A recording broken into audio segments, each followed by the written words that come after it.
So yesterday, on 4th of June, Russian President Vladimir Putin and US President Donald Trump had a phone conversation.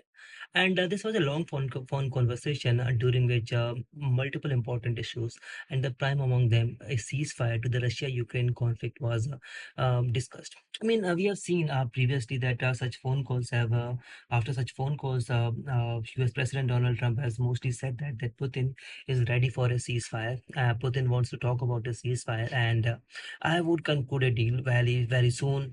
We would conclude a deal. I mean, I'm not exactly imitating Mr. Donald Trump, but the word deal he uses extensively in all of his speeches.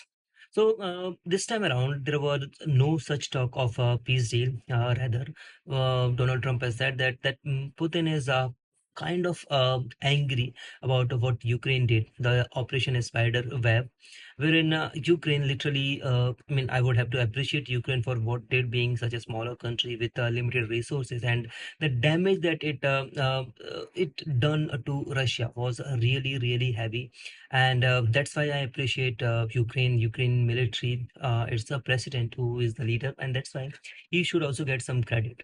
But this particular attack has really waned away the chances of any ceasefire, any immediate ceasefire between Russia and Ukraine. And President Donald Trump has highlighted this condition that Putin has said that Russia would take revenge, Russia would take retribution for what Ukraine has done. I mean, even all know that retribution would be taken, but what kind of retribution? You see, if Ukraine, what Ukraine is claiming by this Operation Spiderweb, that they destroyed around 34% of Russia's strategic bombing assets. I mean, that is a huge number. And what is more dangerous is the symbolic defeat of Russia.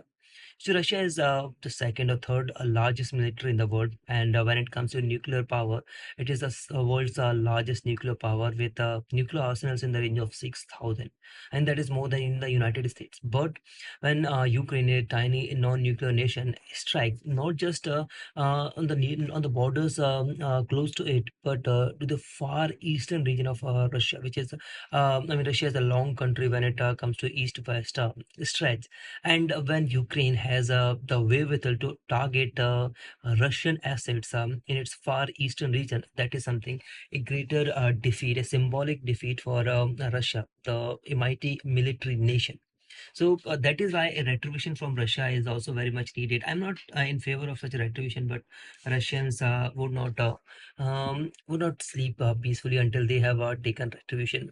And this takes this particular conflict to a whole